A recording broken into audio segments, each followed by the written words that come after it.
रूबरू में आज हमारे मेहमान है भुवन भास्कर। आप अतिरिक्त मुख्य अभियंता हैं जल संसाधन मंत्रालय में और उदयपुर संभाग के आप इंचार्ज हैं।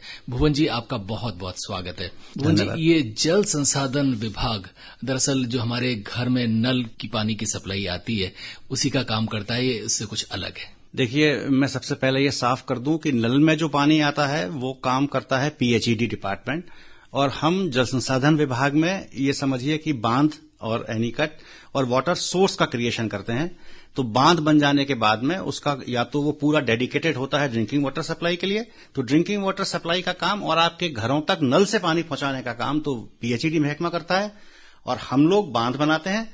और किसान को पानी दिया जाता है, जो इरिगेशन का वाटर है, सिंचाई का पानी है, उसका काम ये जल संसाधन विभाग करता है, जिसको हम लोग देखते हैं। भुवन जी, जहां बांध का जिक्र आया तो हम जिस जगह बैठे हैं वो बांधों की नगरी है, या यूं माने कि मेवाड़ संभाग ही एक तरह से बांधों का एक तरह से संभाग है। पता नहीं कहां किस राजा के समय कौन कौन सी झील समंद बना और उसका नाम भी दे दिया गया, उदय सागर, जय समंद, इधर आपका पिछोला, फतेह सागर। तो ये जो बांध बनाने की परंपराएं हमारी प्राचीन परंपराएं थी वो, और आप लोग जो बांध बना रहे हैं ये वही है या थोड़ी सी अलग है? निश्चित रूप से आपने ठीक कहा कि मेवाड़ में जल संरक्षण की परंपरा बहुत पुरानी है। मैं ये देखता हूं कि यहां पर हमारे कुछ बांध तो 1676, 1700 के आसपास हैं। आपने बिल्कुल ठीक नाम लिया, उदय सागर बांध एक बहुत पुराना बांध है। इसी कड़ी में जयसमंद बांध, जो एशिया की सबसे बड़ी ताजे पानी की झील है, वो भी लगभग 1725-30 में इसका निर्माण हुआ है। राजसमंद बांध आप देखें, वो भी मेरे संभाग में ही है, आता है राजसमंद का। ये मुझे इस बात को कहकर के खुशी होती है कि जब कांकरोली को जिला बनाया गया और जिला बनने के लिए जब शर्त लगी होगी तो उसमें बांध का नाम जीता और राजसमंद उस जिले का नाम हुआ। राजसमंद बांध है जी। जो तो डिस्ट्रिक्ट का हेडक्वार्टर का नाम भी राजसमंद ही है। और ये भी बांध 1775, 1676 और 75 ये उस दौर के हैं, जो ये बांध सभी 400-450 साल पुराने हैं। मेवाड़ में निश्चित रूप से जल संग्रहण की, जल संरक्षण की परंपरा बहुत पुरानी रही है। यहाँ के जो बांध पहले बनते थे और आज बनते हैं, बात सब में वही है कि नदी के बहते हुए पानी को हम रोक करके उसको एक प्रोडक्टिव यूज में लेते हैं, उससे एक सिंचाई तंत्र डेवलप करते हैं, पीने का पानी ये काम में लेते हैं। पहले जब ये राज के समय में ये काम हुआ करते थे तो बहुत अच्छी जो साइट्स थी, जो दो पहाड़ियों के बीच में हमको एक अच्छा सा एक एरिया मिल जाए जहां पर एक बांध बना सकें, वो निश्चित रूप से बन चुके 400 साल 500 साल पहले। फिर जब प्री इंडिपेंडेंस भी इन पर काम होता रहा, ये निरंतर होने वाला काम है। आज जो हम लोग बांध बनाते हैं ये भी प्रक्रिया वही है, पर इसमें कोई शक नहीं है कि अब पानी की आवक हमारे सामने चैलेंज है। जो हमारा कैचमेंट एरिया था उसमें अब ट्रैक्टर आ गए, नई मशीनरी आ गई, तो उसमें बदलाव हुआ, शहरीकरण हुआ। तो जो जल की आवक है वो हमारे लिए एक बड़ा चैलेंज है। बेसिकली फंडामेंटली ये जो बांध पहले बना रहे थे हम और जो अब हम कर रहे हैं, ये सब एक ही चीज है। सिंचाई तंत्र को ही विकसित करने का ये पूरा काम है, वाटर कंजर्वेशन का ही ये पूरा काम है। भुवन जी, एक वर्ग है पर्यावरणविदों का या ऐसे लोग जो प्रकृति प्रेमी है, वो बांध के कॉन्सेप्ट के ही खिलाफ हैं। कहते हैं कि इससे एक कुछ समय तक तो उसका कुछ इस्तेमाल हो सकता है, लेकिन लॉन्गर रन में बांध हमारी प्रकृति अस्तित्व के लिए अच्छा नहीं। इस बात से आप कितने सहमत हैं? आपने बात शुरू की तो ये कहा था कि उदय सागर बांध 400 साल पहले बना, जयसमंद बांध भी हम देख रहे हैं, ये 400 साल 500 साल पुरानी विरासत है। किसी बांध के बन जाने से या डेवलपमेंट हो जाने से कोई चीज खराब हो जाएगी ऐसा नहीं है। ये सही है कि उसके साइड इफेक्ट्स होते हैं। आज हम न्यूक्लियर पावर के जमाने में जी रहे हैं। न्यूक्लियर पावर के अपने हर साइंटिफिक डेवलपमेंट के अपने कुछ एक साइड इफेक्ट्स होते हैं, उसको लेकर चलना होता है। तो सिर्फ पर्यावरणविदों का ये कह देना कि हम बांधों को बनाए ही नहीं, हाँ ये ठीक है कि हमको एक डेलिकेट बैलेंस बना के चलना पड़ेगा। हमें ये समझना पड़ेगा कि जब हम बांध को बना रहे हैं तो उसके सबमर्जेंस में क्या प्रभावित हो रहा है, हम उसमें ई फ्लो बनाए रखें। बांध को रोक देने से आगे की नदी सूखी तो नहीं हो रही, जो उसका और पूरा एनवायरमेंटल जो उसका एस्पेक्ट है उन सबको ध्यान रखें। ये हम ध्यान रखते हैं। ये अब आज जब आप कोई भी बांध की कल्पना करते हैं तो उसमें इन सब चीजों का समावेश किया जाता है। आप देखें कि इससे जो नुकसान जो बताते हैं तथाकथित और फायदे की आप अगर तुलना करें, आप देखें कि ग्राउंड वाटर का कितना अच्छा रिचार्ज का सिस्टम है। बड़े बांध तो अपनी जगह हैं ही हैं, पर जो छोटे स्ट्रक्चर्स एनीकट आदि हम बनाते हैं, वाटर हार्वेस्टिंग स्ट्रक्चर्स बनाते हैं, तो आप इस बात को अगर फील्ड में जाएं तो मुझे कतई कोई आंकड़ा देने की आवश्यकता भी नहीं होगी कि इन सभी स्ट्रक्चर्स के पास में वाटर टेबल बढ़ेगा, जिससे किसान को फायदा होगा और वो दूर दराज का आदमी जिसके पास कोई और टेक्नोलॉजी नहीं पहुंच रही है, वो सिर्फ मेरे सिंचाई के पानी से, मेरी नहर से ही उसका अब खुशहाली आएगी। तो वो सब एक मिलाजुला बात है। इसको एक लफ्ज में, एक शब्द में, एक सेंटेंस में इसका विरोध उचित नहीं है। हाँ, एक डेलिकेट बैलेंस है जिसको हम लोग बना के रखते हैं। भुवन जी, ये बताएं कि जो हमारे यहाँ पानी की स्थिति है, जल संसाधन से आप डील करते हैं, और अब जब बारिश का मौसम भी चल रहा है तो ये कैसी है? बांधों का निर्माण हमारे यहाँ होता रहा, अलग अलग स्थिति है, लेकिन क्या पानी की स्थिति अच्छी है या आपको लगता है कि कोई संकट हमारे मेवाड़ में इन दिनों है और वो धीरे धीरे गहराएगा? देखिए, पानी एक ऐसी वस्तु है जो बिल्कुल नेचुरल रूप से ही हमको प्राप्त हो सकती है। इसका कोई रिप्लेसमेंट भी नहीं है। इसका यूसेज बढ़ रहा है, आबादी बढ़ रही है, इसका दबाव बढ़ रहा है। तो इसलिए अब ये समय है कि हम जल के उपयोग में ज्यादा से ज्यादा अपनी बुद्धिमत्ता का इस्तेमाल करें, मितव्ययता अपनाएं, और ये बहुत आवश्यक है इस बात को। पानी पर चूंकि पूर्णतः मैं निर्भर मानसून पर हूं, ये पूरा एरिया यहां पर कोई पेरेनियल रिवर नहीं है, पर आप ये मानिए कि ये एक ऐसा संभाग भी है, उदयपुर संभाग, जहां से 2 नदियों का उद्गम है, जो आपके प्रदेश की राजधानी जयपुर को पानी पिलाता है। बीसलपुर बांध जिस बनास नदी पर बना है, वो बनास नदी का उद्गम मेवाड़ में ही है, उदयपुर में ही है। इसी प्रकार साबरमती का उद्गम भी यहां पर है। माही जो बेसिन है वो अपने आप में एक बहुत अच्छा बेसिन है, बड़ा बेसिन है। हमारा वहां बांध भी है, हमारे स्ट्रक्चर्स भी हैं, वहां पर हमारे पास सरप्लस पानी है जिसको एक्सप्लॉइट कर सकते हैं। कुल मिलाकर के ये एक बैलेंस, अगेन मैं कहूंगा कि बनाना होता है कि जो पानी आपके पास उपलब्ध है उसको आप इंटेलिजेंटली, साइंटिफिकली, मितव्ययता के साथ इस्तेमाल करें।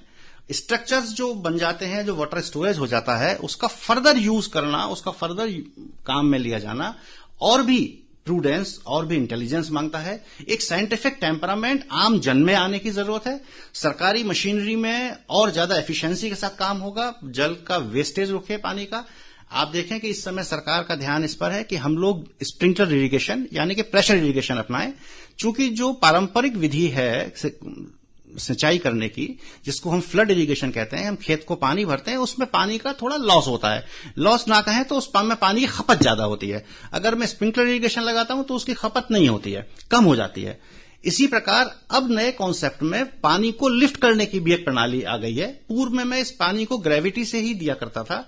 अब इन दिनों अगर मेरे पास कोई वाटर सोर्स अच्छा है तो मैं उससे सोलर पावर बेस्ड एक लिफ्ट इरिगेशन स्कीम भी डिजाइन कर रहा हूं। ऐसे कई कार्यक्रम हम यहां कर रहे हैं। और फिर उसके बाद मैं उस पानी को फाइनली यूज करूंगा तो ड्रिप इरिगेशन से यूज करूंगा, स्प्रिंकलर इरिगेशन से, प्रेशर इरिगेशन से यूज करूंगा। तो इसके कुल मिलाकर के ये होगा कि पानी की उपलब्धता और उसकी यूसेज, जिसका जो बैलेंस है, इसको मैं बना के रखूंगा। ये वक्त की मांग है, ये समय की डिमांड है। हम सब लोग इसमें शामिल होंगे, किसान भी, आमजन भी, नागरिक भी, और जो इसको कर रहा है वो सब डिपार्टमेंट्स भी, राज्य सरकार का फोकस भी होगा। तो कुल मिलाकर के ये काम चलता रहेगा। एक और बात मैं यहां जोड़ दूं कि मेवाड़ में, उदयपुर में, इस जोन में एक और हम लोग नवाचार कर रहे थे, पहल कर रहे थे, इंटर बेसिन ट्रांसफर। आप देखें कि आपके पिछोला और फतेह सागर जो आपने नाम लिए, ये बिल्कुल निश्चित रूप से लाइफलाइन है उदयपुर की, और टूरिज्म की दृष्टि से भी इनका बड़ा महत्व है। तो इसमें हम साबरमती का पानी जो अन्यथा व्यर्थ बह जाता था, उसको हमने देवास परियोजना की कल्पना की 1973 में। आप देखें कि इतना पुराना हमारा इसमें काम करना हम लोगों ने शुरू कर दिया था, और ये पानी डायवर्जन होकर के देवास का पानी पिछोला फतेह सागर में लाते हैं, जो ड्रिंकिंग वाटर के काम भी आता है, जो इस झील में टूरिज्म को भी बढ़ावा देता है। और इस प्रकार से अनेक तरह से ये पानी हमको उपयोगी में लाते हैं हम इसको।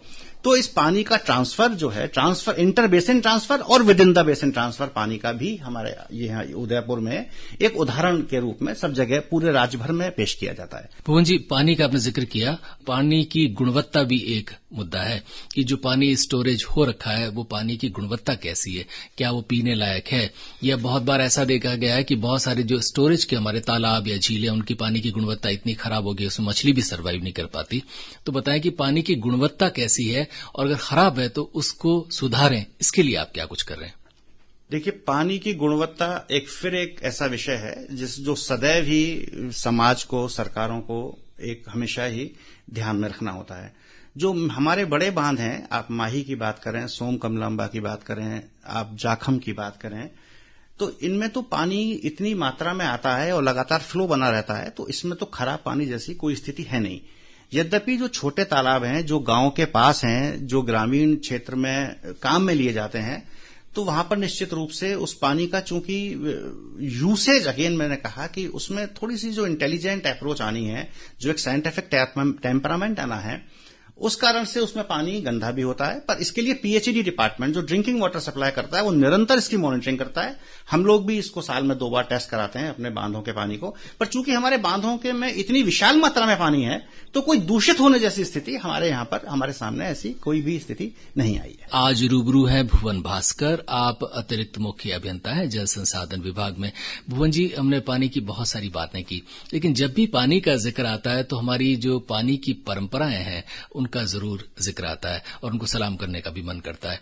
देखा जाता है कि हालांकि पानी पर ही हम लोग निर्भर रहे, हम जब मानव सभ्यता ने जब जन्म लिया तो भी नदी किनारे हम लोगों ने पहली बार आंखें खोली, और परंपरागत रूप से ऐसा चलता रहा कि तालाब नाम की एक चीज लगभग हर गांव में या बड़े गांव में हुआ करती थी, और इस तालाब का जो पानी है वो नहाने के लिए या दूसरे पशुओं के लिए इस्तेमाल होता था।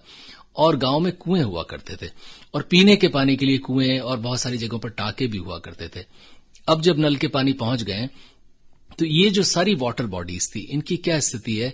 क्या इन्हें बचाया गया है या बचाया जाना चाहिए? ऐसा कुछ भी किया जा रहा है या किया जाना चाहिए? देखिए, राज्य सरकार ने एक निर्णय लिया कि 300 हेक्टेयर तक के सिंचाई क्षमता के जो बांध हैं उनको पंचायतों को हैंड ओवर कर दिया जाएगा।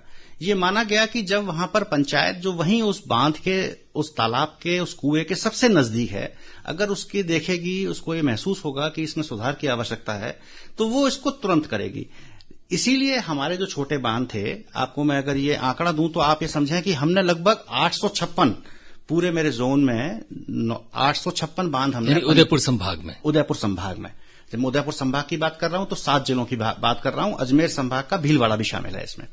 तो 856 हमने बांध बना करके पंचायत राज को ट्रांसफर कर दिए। ये बात आप जो कह रहे हैं ये महत्वपूर्ण है और इसको बिल्कुल नजरअंदाज नहीं कर सकते, क्योंकि जहां हम एक और बड़े वाटर बॉडीज हम बना रहे हैं जल संसाधन विभाग में, वहीं इन छोटे को भी सहेजना और इनके उस स्वरूप को कायम रखना उतना ही आवश्यक है, चूंकि ये वहीं पर उपलब्ध पानी है और बिना किसी एडिशनल कॉस्ट के उस आदमी को मिल रहा है। इनकी रक्षा किया जाना आवश्यक है, इनको गंदे ना हो, इसमें जल आवक बनी रहे। यहां मैं आपको ये बता दूं कि हमारे विभाग में हम बांधों को फीड करने के लिए, जिन बांधों में हमें लगा कि पानी की आवक कम होती है, तो हमने कई जगह फीडर चैनल्स बना रखी हैं। और इसका सबसे बेहतरीन उदाहरण है मेजा फीडर, जो हमारे मातृकुंडिया बांध से पानी को ले जाती है मेजा बांध में। तो इसके रास्ते में आप ये माने कोई 15 एक ऐसे गंवाई तालाब पड़ते हैं, उनको हम रास्ते में भरते हैं। तो जहां जहां पर भी या हमारे नहरी तंत्र के पास कोई अगर इस तरह के तालाब हैं, तो हम उनको पानी सप्लाई, जब हमारा रबी इरिगेशन हो रहा होता है, तो हम उन तालाबों में भी पानी देते हैं, ताकि उसका वापस से भरपाई होती रहे जो पानी काम आ रहा है। अल्टीमेटली जो पानी के सड़ने का जो कारण है वो हम सब जानते हैं, ठहरा हुआ पानी जो होता है वो सड़ जाता है। तो अगर उसमें और नवीन जल मिल जाता है बांध का, तो वो वापस से उसमें एक ताजगी आ जाती है। कुओं की भी यही बात है, बांध के बन जाने से ग्राउंड वाटर रिचार्ज अपने आप होने लगता है, और ये बिल्कुल महत्वपूर्ण है। हम बड़े बांधों को बनाने के साथ साथ इन छोटी वाटर बॉडीज का संरक्षण भी निश्चित रूप से बहुत उपयोगी है। हमारी जितनी भी वाटर बॉडीज हैं, ये दरअसल हमारे गीतों में भी आती है, हमारी कथाओं में भी आती है और कथाओं का सबब भी बनती है। तालाब पर कोई महिला गई है या बावड़ी पर गई है तो सास मिल गई या बहू मिल गई, तो अपनी कथाएं या दूसरे आपके पड़ोस में क्या हो रहा है, किस्से कहानियां वैसे भी और साहित्यिक अंदाज में भी हमारी वाटर बॉडीज के आसपास गढ़े गए। ये कहानियां, किस्से कहानियां क्या कहीं इस जल संसाधन की परंपरा के साथ जिंदा रही है या खत्म हो रही है? देखिए, जब आज आपने भी कहा कि पानी की उपलब्धता कम हो रही है, तो ये चीजें अब और भी सार्थक हो गई हैं। जब मेरे पास कोई रिसोर्स, पैसा, बुद्धि, बल पर्याप्त होता है, तो मैं उसको अनदेखा करने की हो जाता है, मेरी प्रवृत्ति होती है, मैं अनदेखा कर देता हूं। पर जब ये छीन होने लगता है, जब मेरे पास कम होता है, अगर मेरी जेब में 500 रुपए होंगे और मुझे सफर दूर तक का करना होगा, तो मैं ध्यान रखूंगा कि मुझे इसे खर्चना संभाल कर है। पानी की भी बिल्कुल यही स्थिति है। और मेरी जो पारंपरिक, जो मुझे समझाइश दी गई जो मुझे किस्से कहानियों के माध्यम से बताया गया वो निश्चित रूप से जीवनदायी बातें थी और मुझे उनको अपनाना ही चाहिए। पानी को लेकर के, पर्यावरण को लेकर के आम लोगों में एक, अब आप देखते हैं कि ये कोरोना से ये पूरा विश्व गुजरा, तो इसमें ये सब बातें और भी ज्यादा सार्थक हो गई हैं। ये बातों का महत्व और भी बढ़ गया है कि हम नेचुरल रिसोर्सेज का इस्तेमाल बहुत समझदारी से, और मैं फिर एक बार इस शब्द का इस्तेमाल करूंगा, साइंटिफिक टेम्परामेंट के साथ करें। ये एक कल्टीवेट होना, एक डेवलप होना बहुत जरूरी है कि हम बिल्कुल एंड यूजर को, आम आदमी तक ये समझाएं कि इस पानी को ये समझें कि ये एक लिमिटेड रिसोर्स है, इसकी हमारे पास जो हमें उपयोग करना है और जो उपलब्धता है, इसके बीच में एक फर्क है। और अगर हम इसको समझदारी से इस्तेमाल नहीं करेंगे तो आने वाले समय में हमारे लिए स्थितियां विषम हो सकती हैं। ये स्थितियां विषम हैं और विषम होंगी, ये तो तय है, लेकिन ये बात लोगों तक पहुंचे और पानी का अपव्यय रुके, इसके लिए भी क्या कुछ किया जा रहा है? देखिए, हमारे यहाँ पर सर्वप्रथम ये हुआ कि जो पहले बांध जल संसाधन विभाग के पास थे, तो अब वहां पर हमने किसानों की WUS बनाई, जल उपयोगिता संगम, यानी कि अब नहर का पानी को किस प्रकार इस्तेमाल करना है, वो वही किसानों का एक समूह है, जो एक इलेक्टेड समूह है और जिसको एक विधिक अथॉरिटी दी गई है। तो WUS को हमने फॉर्म किया। तो WUS के फॉर्मेशन से हमने देखा कि लोगों में एक जल की, पानी की ओनरशिप आना शुरू हुई। अब तक क्या होता था कि हम सप्लायर थे और वो लेने वाले थे उस पानी के। ओनरशिप जो थी वो कहीं हो रही थी। सरकार का पूरा इस पर ध्यान था और हमने वाटर यूजर्स एसोसिएशन का गठन किया। उसके करने से क्या हुआ कि वो स्वयं मालिक हो गए, वही स्वयं उसके इस्तेमाल करने वाले थे, वही उस सिंचाई शुल्क को उगाने वाले थे। तो इस पूरी प्रक्रिया में एक ओनरशिप डेवलप हुई और एक अच्छा माहौल बना और धीरे धीरे लोगों ने अब पानी की मितव्ययता अपनानी शुरू कर दी है।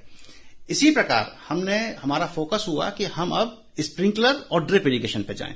तो स्प्रिंकलर इरिगेशन पे जाते के साथ ही अगेन, जैसा मैंने आपसे कहा कि एक तो क्या होता है कि वो पानी पंप से उठता है, तो वो प्रवृत्ति कि मैं अपने खेत में नक्का खोल दूं और सो जाऊं और पानी भर जाएगा, बहता रहेगा, वो खत्म हो गई। चूंकि अब हम उस पानी को लिफ्ट कर रहे थे एक मशीन के द्वारा, तो जहां मेरे पानी की आवश्यकता खत्म हुई वहां मैंने उसको बंद कर दिया। तो ये अपने आप में, ये दोनों चीजें जो हैं, आप देखेंगे कि आने वाले समय में शनय ओल्ड हैबिट्स डाई हार्ड, पर शनय ये जो एंड यूजर है, जो हमारा किसान है, और उसी प्रकार विभाग ने भी अपना ओरिएंटेशन बदला। अब हम भी एक फैसिलिटेटर की भूमिका में आ गए हैं। आज हम वाटर यूजर एसोसिएशन को जल जो है उनकी मांग पर देते हैं, तो वो हमारे पास पहला फोन आता है कि साहब पानी की जरूरत नहीं है, इस नहर को बंद कर दिया जाए। तो ये सब चीजें शनय आ रही हैं और मैं ये देखता हूं कि आने वाले समय में मितव्ययता निश्चित रूप से पानी की अपनाई जाएगी। भुवन जी, थोड़ा सा जिक्र करते हैं, ये जो पानी जिसका हम इतनी देर से जिक्र कर रहे हैं, जो आपका पेशा तो है, लेकिन क्या आपकी जिंदगी में या साहित्य में भी कहीं न कहीं इस पानी ने जगह बनाई है? देखिए, पानी तो सदैव ही एक सिंबॉलिक रहा है। आप जिस साहित्य की बात कर रहे हैं, जो पोइट्री है, वो तो चलती ही पूरी सिंबल्स पर है। और मुझे याद आता है बशीर बद्र साहब का एक शेर, उन्होंने कहा कि हम बहते दरिया हैं, हमें अपना हुनर मालूम है, जिधर भी चल पड़ेंगे खुद रास्ता हो जाएगा। तो पानी को लेकर के इस तरह से तमाम पोइट्री में प्रयोग किए गए और शेर लिखे गए। एक बार एक शेर यूं हुआ था कि देखिए, मैं आपको बताऊं, ये आपने मेरे डिपार्टमेंट की बात से हट करके मुझे सकारात्मक साहित्य पे गियर डाल दिया। तो देखिए, इसमें यह हुआ कि जिंदगी की रफ्तार देख, जिंदगी की रफ्तार देख और मैं गिरफ्तार देख। बहुत बार ऐसा होता है कि हम किसी तेज रफ्तार गाड़ी में बैठे होते हैं, हमें मजा आ रहा होता है, पर कभी कभी कहीं मन में भय भी हो रहा होता है कि बहुत तेज चल रही है गाड़ी, पर मजा भी आ रहा होता है। तो जिंदगी में एक अद्भुत कंट्राडिक्शन सा क्रिएट हो जाता है। तो वहां यह शेर हुआ कि जिंदगी की रफ्तार देख और मैं गिरफ्तार देख। फिर एक शेर मैंने कहा कि नदी पीकर अब खुद प्यासा, कुदरत का पलटवार देख। तो आप जो बात कह रहे हैं, ये क्या है? ये कुदरत का पलटवार है। अगर आप इस पानी को नहीं संजोएंगे, अगर आप नहीं समझेंगे, अगर मैं एक सरकारी अधिकारी की भूमिका से हट जाऊं और एक आम सिटीजन की तरह आ जाऊं, तो मुझे इस पानी के महत्व को समझना होगा, वरना कुदरत का पलटवार देखूंगा। नदी पीकर अब खुद प्यासा, कुदरत का पलटवार देख। भुवन जी, इसी बात पर एक रचना जो आपकी खुद की लिखी हुई हो, क्यों न श्रोताओं को सुनाएं? देखिए, ये कोरोना में ऐसा हुआ कि ये लॉकडाउन हो गया और हम सब उलझ गए, और पर कुछ इसमें चीजें अद्भुत भी हुई। मैं जहां रहता हूं वहां पर मुझे एक दिन मैं पढ़ रहा था तो आया उसमें इसमें 2.5 लाख किसी विशेष प्रजाति के तोते रहते हैं, पैरट्स हैं। तो मुझे बड़ा अद्भुत सा लगा क्योंकि मैं सवेरे उठता तो चिड़ियों की चहचहाहट से उठ जाया करता था। उस पर एक बार एक गजल हुई, आप देखें, उसके कुछ शेर पेश करता हूं, आपको पसंद आए तो।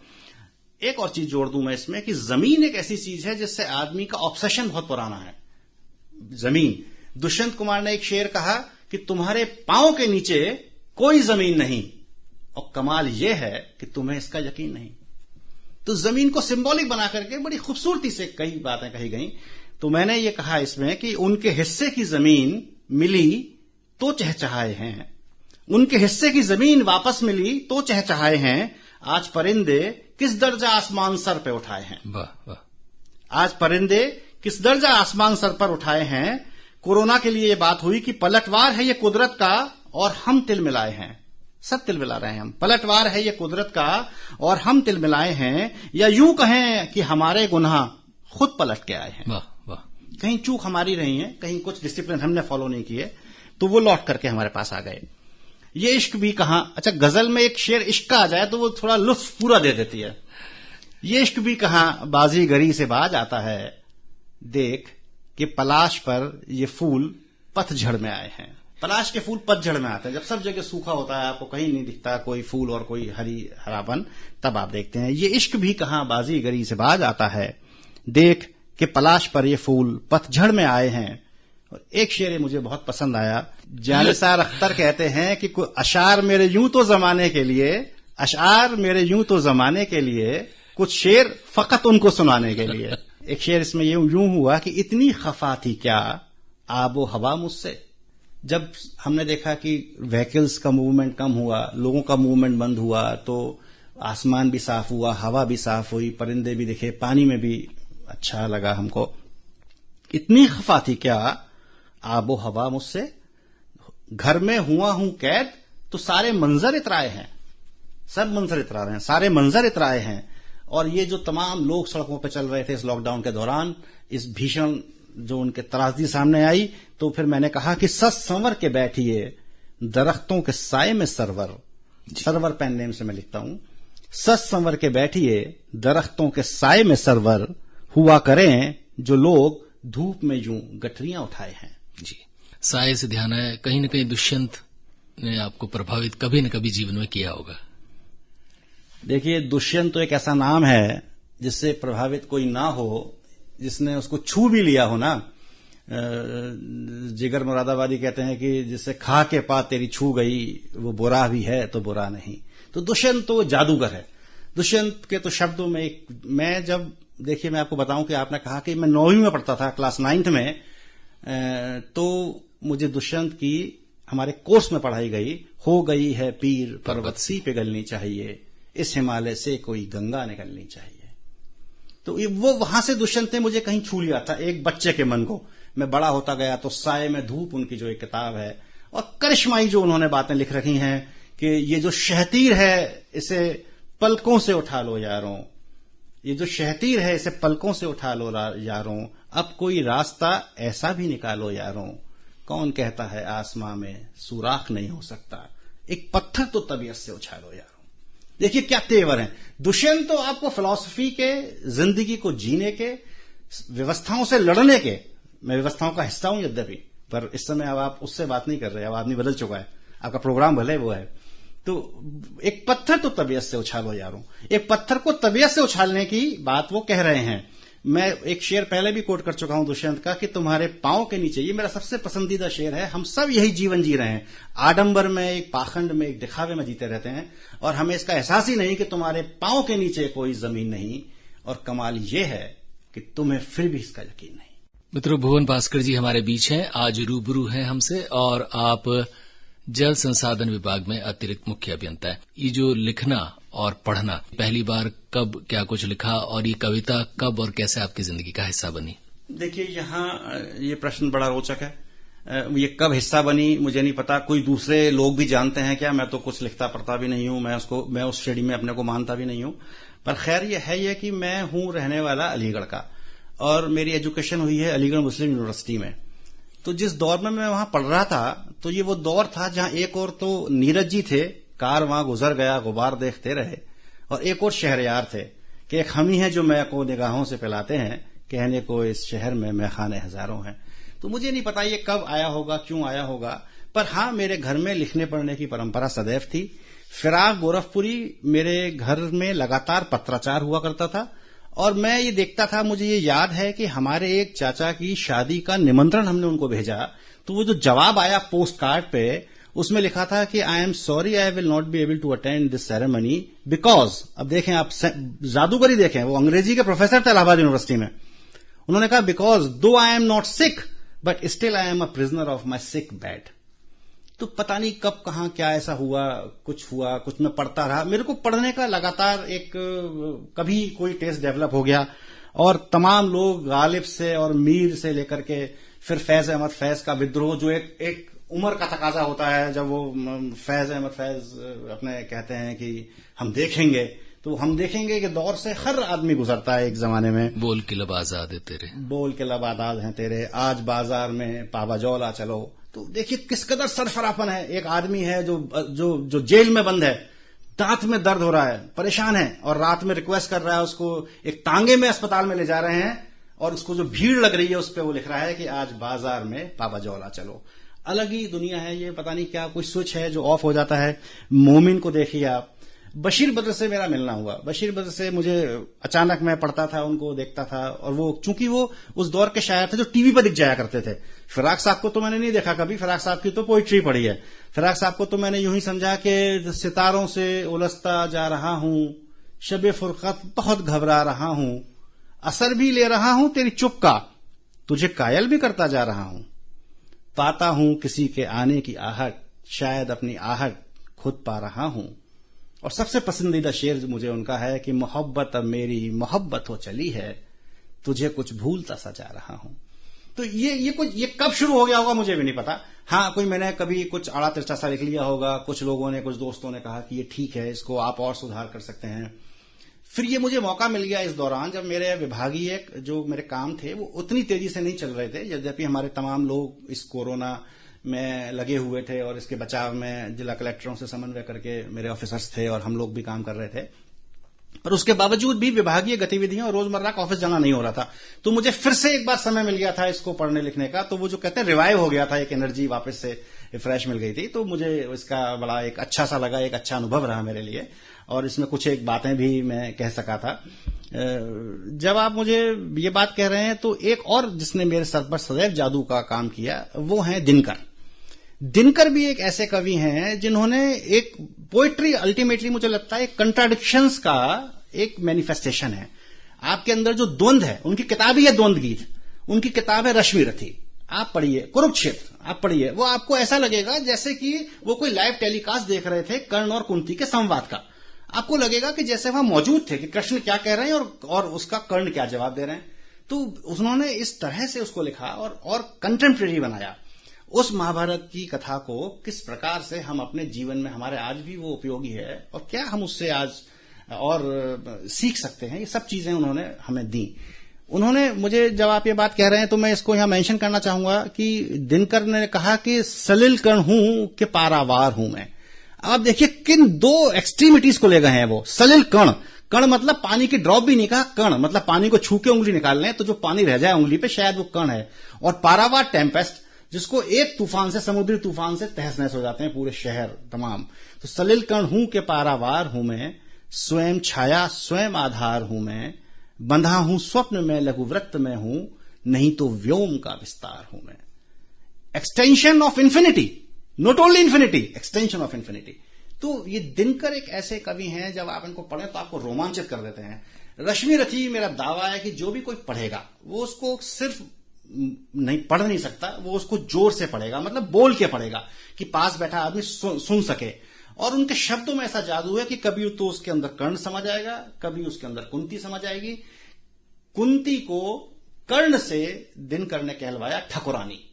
मां भीख मांगने आई है, छिप करके आई है, उसको ये कहने आई है आज कि बेटा मत लड़, उसका साथ मत दे, तू मेरा ही पुत्र है। और उस समय वो बेटा विद्रोह कर रहा है और उससे कह रहा है कि नहीं, तुम तो ठकुरानी हो। तो देखिए किस तरह के हमारे जीवन के रोजमर्रा के हमारे संबंधों में जो हम देखते हैं इस समय, जो एक खिंचाव हैं, जो कंट्राडिक्शंस हैं, जो हमारी प्रायोरिटीज का डिफरेंस है, वो किस तरह से उन्होंने शब्दों में ढाला और आपको गाइड किया। कहीं आपको द्वलित नहीं करते। परशुराम की प्रतीक्षा जब उन्होंने चाइना वॉर के बाद लिखी है तो उसमें क्रोध है, प्रतिशोध है। वो कह रहे हैं तू क्यों मर रहा है, उस सैनिक पर सवाल खड़ा कर रहे हैं, पर साथ में ये भी कह रहे हैं कि जो मानवता को बचाने के लिए युद्ध होता है वो जरूरी भी है। युद्ध पर सवाल भी खड़ा कर रहे हैं और युद्ध की क्या अहमियत है, एक क्रिएटिव, एक प्रोडक्टिव किस तरह से इसको कर सकते हैं वो भी कह रहे हैं।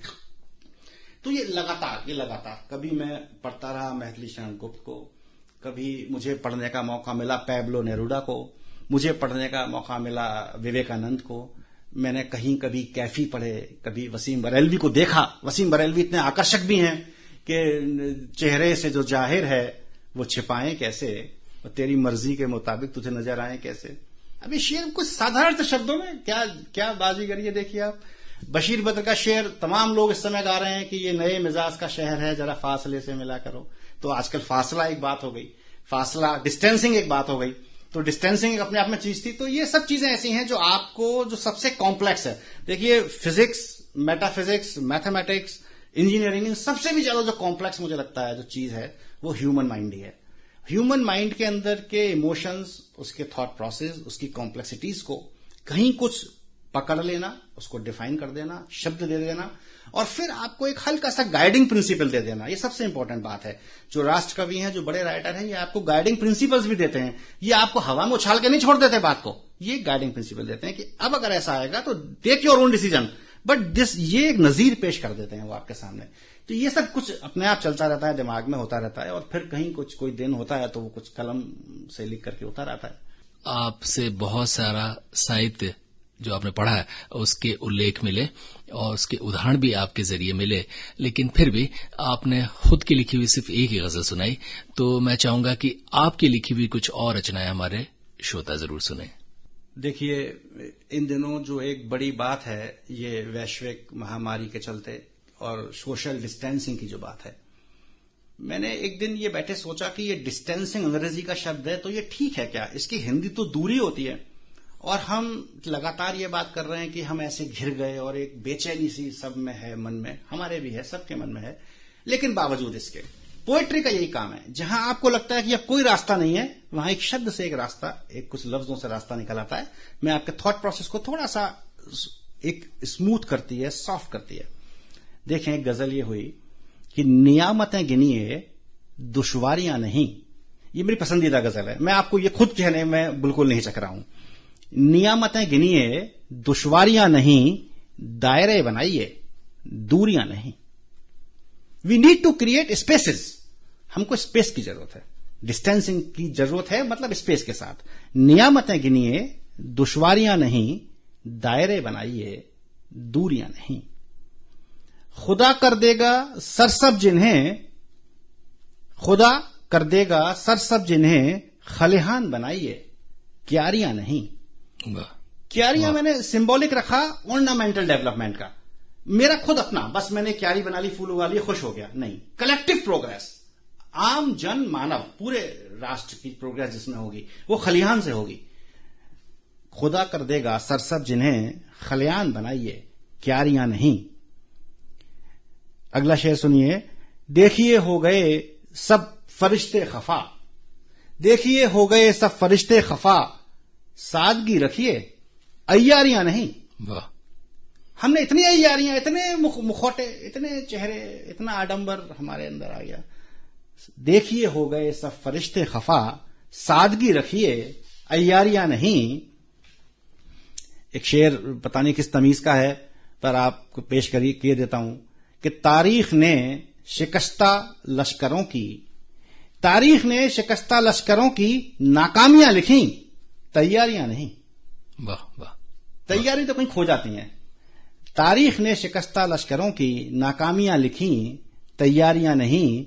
सरवर अब क्या मलाल की तुमने, ताउम्र रंजिशें निभाई, यारियां नहीं। वाह, पोइट्री में छूट होती है कि आप अपने को थोड़ा सा इंट्रोस्पेक्ट कर सकते हैं, आप खुद का ही मजाक भी उड़ा सकते हैं और एक सवाल कर सकते हैं। तो देखें कि सरवर अब क्यों मलाल के तुमने, ताउम्र रंजिशें निभाई यारियां नहीं। बहुत खूब, बहुत सुंदर। भुवन जी, एक गजल की और दरकार है। देखें, एक और मैं ये कोशिश कर रहा हूं कि आपको सिर्फ वो गजल सुनाऊं जो पिछले 2-3 महीनों में मैं कुछ कर पाया हूं।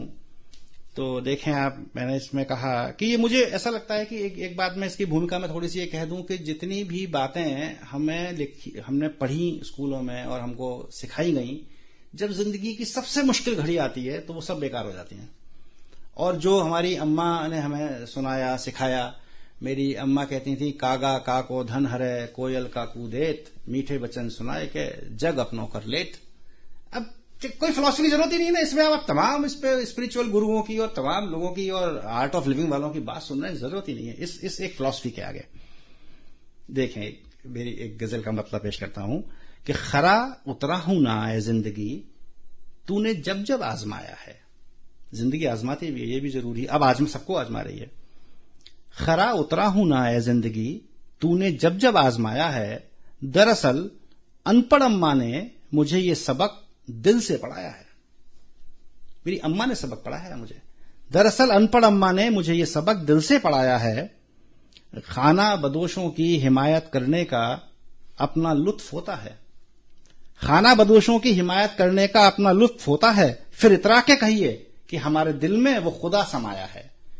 ये एक तंज है उन लोगों का जो कि खाना बांटते हुए, कपड़े बांटते हुए, चप्पलें बांटते हुए फोटो खिंचा रहे थे, इश्तहार कर रहे थे, और ये जो लोगों की मदद करनी थी, चुपचाप मुझे बंद मुट्ठी से कर देनी चाहिए थी। खाना बदोशों की हिमायत का अपना लुत्फ होता है, फिर इतरा के कहिए कि मेरे दिल में वो खुदा समाया है। पूरी गजल तो ज्यादा लंबा हो जाता है कई बार, तो मैं आपको कुछ एक और कह देता हूं कि देखें, एक गजल यूं हुई है कि रही तमाम शिकायतें मिला नहीं मिजाज भी। ये बहुत बार होता है हम सबके साथ। रही तमाम शिकायतें मिला नहीं मिजाज भी, उनसे उलझे मगर रखा इश्क का लिहाज भी। उनसे उलझे मगर रखा इश्क का लिहाज भी। और ये शेर किस मिजाज में हो गया नहीं पता मुझे, कि मुसाहिबों की खुशामदें ही सारे काम बनाएंगी। मुसाहिबों की खुशामदें ही सारे काम बनाएंगी, यही यहां का है निजाम और यही रिवाज भी। मुसाहिबों की खुशामदें ही सारे काम बनाएंगी, यही यहां का है निजाम और यही रिवाज भी। इस अजाब से मिले अब निजात किस तरह, इस अजाब से मिले अब निजात किस तरह। तुम पढ़ो कुछ मंत्र और कोई पढ़े नमाज भी। तुम पढ़ो कुछ मंत्र और कोई पढ़े नमाज भी। तुझे भूल जाने का सिलसिला कुछ यूं रहा है जाने जा। भुलाई वो मुस्कुराहटें फिर भूल गए आवाज भी। बहुत खूब। भुवन जी, जाते जाते तमाम लोगों को आप अपनी पसंद की कौन सी चीज सुनाएंगे? ये भी मुश्किल सवाल है अगेन, पर अगर मुझे कोई एक का इंतखाब करना पड़े तो मैं फिराक के नजदीकी खुद को पाता हूं। तो फिराक साहब की एक गजल है, आप देखें कि ये किस फिलॉसफी को पॉइंट आउट करती है, किस तरह से आपको सलीका सिखाती है लोगों से अनावश्यक ना उलझने का, और इस बात के लिए तय करती है कि 2 डिफरेंट लोग, 4 लोग और आपका दोस्त लोग जो है वो सब एक इंडिविजुअल्स होते हैं। तो देखें, फिराक साहब फरमाते हैं, फिराक साहब की गजल पढ़ रहा हूं कि किसी का हुआ यूं तो कौन उम्र भर फिर भी। किसी का हुआ यूं तो कौन उम्र भर फिर भी, ये हुस्न व इश्क तो धोखा है मगर फिर भी। ये तो फिर भी धोखा है। किसी का यूं तो हुआ कौन उम्र भर फिर भी, ये हुस्न व इश्क तो धोखा है मगर फिर भी। 1000 बार जमाना इधर से गुजरा है, नई नई सी लगती है कुछ तेरी रह गुजर फिर भी। वाह, फिराक साहब का हुनर। फिराक साहब के शब्दों की बाजीगरी। ये लोग उनको समझ नहीं पाए, मैं भी नहीं, मैं तो खैर कितना सा आदमी हूं, क्या समझूंगा उनको, जो रिसर्च करी वो भी नहीं समझ पाए, पर उनकी पोइट्री में कंट्राडिक्शन से जो वो एक फिर भी प्रोडक्टिविटी निकालते थे। तो और सबसे बड़ी बात है उनकी शायरी में हमारी मिट्टी की खुशबू आती है लगातार। यही उनको, दिनकर को तो हमने राष्ट्रकवि मान लिया, मुझे नहीं लगता अगर कोई समकक्ष उपाधि हो अगर, तो वो निश्चित रूप से रघुपति साहब फिराक को ही मिलनी चाहिए। 1000 बार जमाना इधर से गुजरा है, नई नई सी लगती है तेरी रह गुजर फिर भी। और देखें ये शेर कितना आज के मौके पे कितना सामचीन है कि पलट रहे हैं गरीबुल वतन पलटना था। लोग जाए और फिर लौटे, फिर अपने घरों को लौटे। 1000 किलोमीटर पैदल चले। एक कोई बेटी अपने बाप को ले गई ऑटो से, बंबई से, और कोई आदमी फर्रुखाबाद पहुंच गया। क्या किस्से और कैसी कहानियां सुनने को मिली।